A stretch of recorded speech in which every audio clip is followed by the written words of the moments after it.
Soy Elio Sampelunghe, nací el 2 de abril del año 33. Mi profesión es agricultor. El estudio llegué a tercer grado primario. Él y su hermano Jorge nacieron en un pueblito de Argentina, capaz que lo conocen, se llama Cabana, y está en una zona rural del estado de Córdoba, de la provincia de Córdoba. Los hermanos crecieron durante los años 30 y ahí, en la medio de la nada, se dedicaron a inventar máquinas. Ariel Plasencia y Luciano Daniele visitaron a Elio, que hoy tiene más de 80 años y vive en la misma casa y tiene el mismo taller de siempre. Ariel nos cuenta más. Buenas tardes a todos.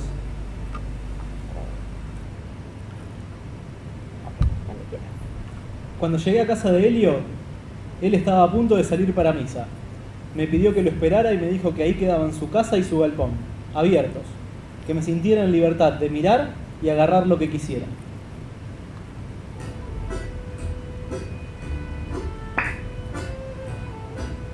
Sin dudarlo, me metí en el taller y encontré el resumen de lo que había sido la vida de los hermanos Sampelunghe. No solo los inventos y los artefactos que habían construido desde que eran chicos, sino además miles de pedazos de hierro, de madera, poleas, muchas herramientas, algunas oxidadas, otras no, y ese motor rústico pero fiel que le dio forma a muchos de sus inventos. Cuando Elio volvió de misa me encontró examinando todo el taller e intentó explicarme que esa misma curiosidad que teníamos nosotros era la que lo inició en el camino de los inventos. A pesar de su timidez, cuando le pregunté sobre su infancia, me empezó a describir este pueblo en el que creció. Era muy despoblado, pocas casas, muy pocas. Después cerrando más. Un pueblito lindo, muy tranquilo. A mí me gustó siempre Cabana. En el campo donde vivían no había luz eléctrica. El pueblo está más o menos a 2 kilómetros. Vivían, y aún hoy lo hacen, de la agricultura y la ganadería. Ni siquiera hoy en día hay agua potable. La sacan de un pozo. Y en esa época no tenían acceso a la radio. Muy de vez en cuando les llegaba algún que otro periódico de la capital de Córdoba.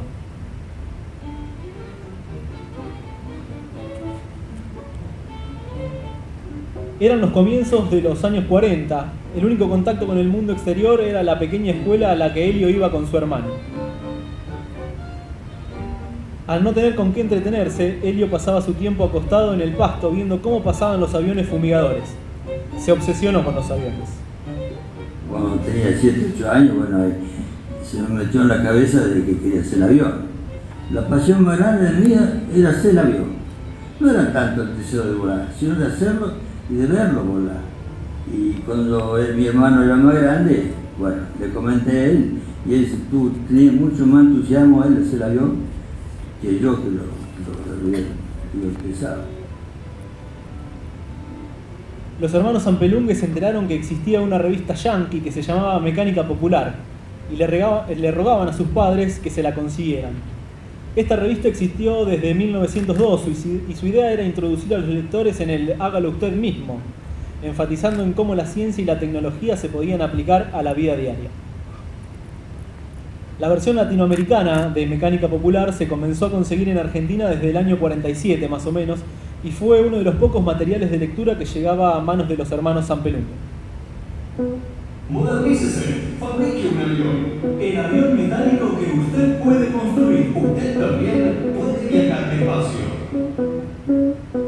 Titulares como estos dispararon la inventiva que Elio reconoce tener desde chico y que le fue transmitiendo a su hermano. Pero la afición por las hélices y las turbinas no fue fácil de poner en práctica. Tuvieron que aprender todo ellos mismos. La construcción del avión tuvo varios retos, pero uno principal, el dinero. Los Sampelunghe lo resolvieron abriendo un pequeño taller mecánico en su chacra. Cuando hicimos unos pesos, salimos en busca del motor. Fuimos en un aeroclub. El que lo atendió, no sé si era el presidente del aeroclub o el dueño del motor. Y lo pregunta, ¿en qué lo va a utilizar? Queremos hacer un avión. Pero dice, ¿ustedes son ingenieros? Más que ingenieros. Y si lo hacen, no pretenderá que vuele. Bueno, salimos de ahí bastante desanimados. Esa experiencia empezó una relación complicada con el avión y su futuro. Los hermanos se dieron cuenta que al contar la verdad de sus planes, la gente se burlaba de ellos. Así que decidieron mentir y decir que el motor era para construir una lancha. Y ahí lo pudimos conseguir más fácil. Pero el que lo vendió el motor no estaba muy convencido. Se quiso llegar hasta la chacra nuestra. Y ahí comprobó que estábamos haciendo un avión, no una lancha. Hasta logró convencerlos de que dejaran su obra. Y así fue por un par de años, hasta que un buen día decidieron seguir con la construcción. Los problemas de la falta de recursos, de la energía eléctrica y hasta de la ausencia de planos fueron resueltos poco a poco. No había plano, no había nada de eso. Eso, pero revistas sí, pero no medidas, todas esas cosas, no había nada. Cuánto largo de un avión no lo tenía yo. Eso todo lo hacía el cálculo nosotros. Tiza en el suelo, sino por medio del palo y marcaba la forma que era el avión, nada más que eso. La noticia de que los hermanos Zampelungue habían vuelto al proyecto del avión no demoró en correr por el pueblo. Y cuando iban por pueblo, la gente, algunos los cargaba, dice, con una tenaza y un martillo pretenden hacer un avión, no es posible. Bueno. Pero cómo lo desanima la gente, y estaría en lo cierto, no sé, pero lo desanimaba cualquier cantidad. Que no iba a volar, que no iba a volar. Sí. Graciela Bartoli, una vecina de los hermanos, se acuerda muy bien de las opiniones divididas que había en Cábana. Sí recuerdo que fue todo un alboroto, no era simple decir, bueno, hizo un avión y va a salir volando. Gente le creía y gente decía, bueno, no, eso aterriza a tierra, viene a pique. Y otros, bueno, conociéndolo como eran ellos dos, apostaron a que sí.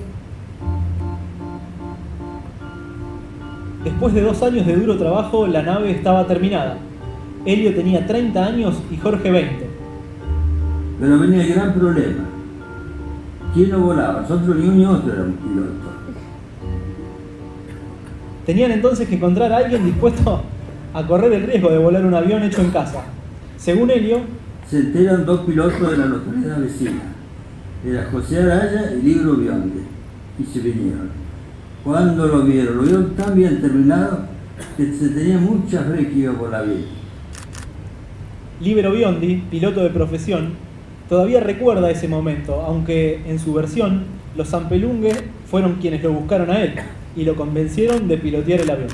Y no había muchos aviadores en aquella época, era uno de los pocos. Así que vinieron a buscarme y me convencieron. Un día me invitaron para comer un asado y de paso volar el avión. Y me dijeron que estaban esperanzados que el avión volara, que querían ver si volaba o no volaba. Libero, ni lento ni perezoso, se animó a volarlo.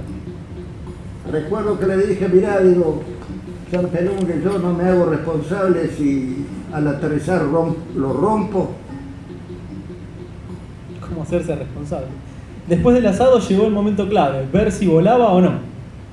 Bueno, en verdad que no fue tan fácil porque había un potrero de cerdos y para levantar vuelo sacaron un alambrado y al levantar vuelo el primer intento se plantó el motor y vuelvo otra vez, la segunda también. Entonces me di cuenta de que tenía, por ejemplo, 10 litros de nafta o 15 y al cambiar de posición para levantar vuelo no entraban hasta el carburador y se plantaba y caía.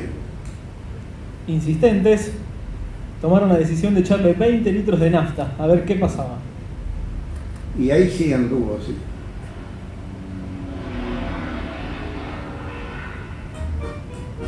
Lo agarraron y lo sacaron afuera, y lo llevaron a punta del potrero.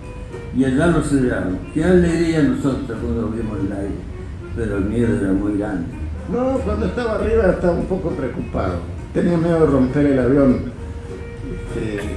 cuando aterrizaba, así que no tuve tiempo de mirar por dónde iba.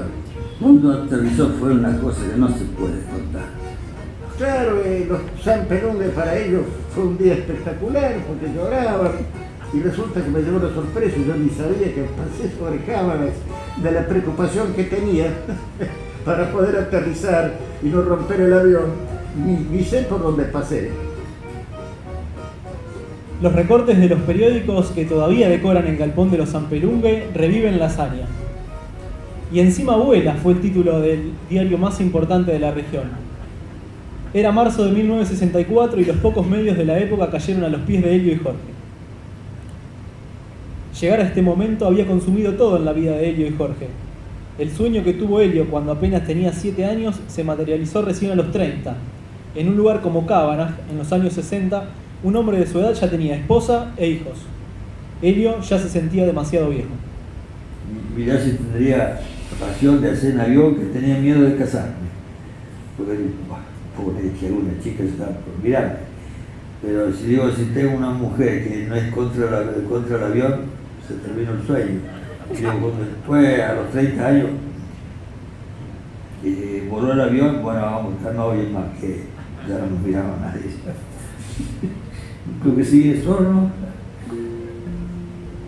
Ese seguir solo de Elio es en realidad continuar codo a codo con el hermano. Pasar los días en la chacra con sus padres, la agricultura y principalmente el taller, dedicándole muchas de sus horas a criar nuevas criaturas mecánicas. Hicimos una turbina más de 20 años para perfeccionarla. Cuando vimos que más o menos tenía fuerzas para empujar, bueno, agarramos y le diseñamos un carruaje de 4 ruedas y lo pusimos muy arriba. Daba 40, 50 kilómetros, daba, pero el ruido era muy grande. Y una noche se lo da por pasarlo en el pueblo. Y la gente no estaba enterada de que nosotros habíamos hecho esa turbina. Y ya era media alta noche, casi estaban todos durmiendo. Se levantaban de la cama y salían afuera y empezaban a mirar para arriba, creyendo que era un avión, pero no era un avión. Hoy hay 2 helicópteros que inventaron que aún descansan en el galpón. Pero a estos sí que nadie se animó a pilotearlos. Sin embargo, Elio no quiso quedarse con la duda y recuerda que, por su cuenta, resolvió atarlos al helicóptero a un árbol y, como si fuese una marioneta, manejó a distancia los controles y hasta logró hacerlo despegar. Uno sí subí arriba, lo manejé, pero no lo largué, no lo pude largar. Lo estaban afuera y lo manejaba todo por cuerda, ¿no? Y lo aceleraba y lo levantaba. La afición de Elio por los inventos siempre lo mantuvo un poco aislado de la comunidad de Cabanag. Se peleaba constantemente con todos, pero siempre tenía a su hermano de su lado. Elio y Jorge contra todos los que decían que no podían lograr sus metas, desde que eran chicos. Hoy, Elio, con más de 80 años, le toca batallar con uno de sus más crueles oponentes, la soledad de sus días, porque hace 2 años aproximadamente su hermano Jorge falleció. Es mucha amargura, sí, pero duele la locura. No, pero en la vida no hay que quererse tanto. No sé si en un catecismo es hay que quererse mucho más. No creo eso. Porque si vos no te querés tanto, no lo sentís tanto. Pero cuando lo querés, sí. Elio sigue trabajando en su taller y sigue soñando con máquinas. Combate el dolor de su artrosis trabajando. Y aunque no nos adelanta mucho sobre su nuevo proyecto, nos deja saber que está haciendo una carroza y que quiere sorprender una vez más a Cabanag en los carnavales. Si anda va a ser muy lindo. Yo la quiero pasar en pueblo. Son las 6 de la tarde y le digo a Elio que ya me tengo que ir, que es hora de que vuelva a Rosario. Elio parece querer demorarme y que nuestro domingo se extienda. Me dice... Sí. Si sale mal, sale mal. Yo tengo un instrumento. El instrumento del cual habla es un acordeón que le regaló su padre cuando tenía 30 años, después de que el avión voló. Me cuenta que tomó clases particulares, lo saca y nos sorprendemos cuando esos dedos toscos que han manipulado un martillo de hasta 5 kilos empiezan a hacerlo sonar.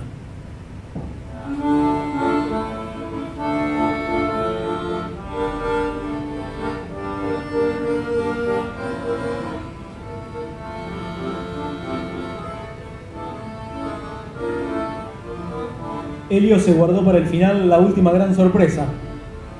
Los únicos acordes que recuerda de memoria de aquellos años son los de un vals que se llama El Aeroplano. Fin.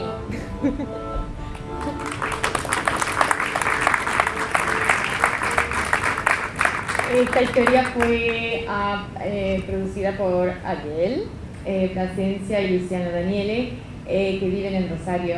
Y esta historia fue editada por Daniela Alarcón y Camila Segura. Camila la produjo con mi apoyo.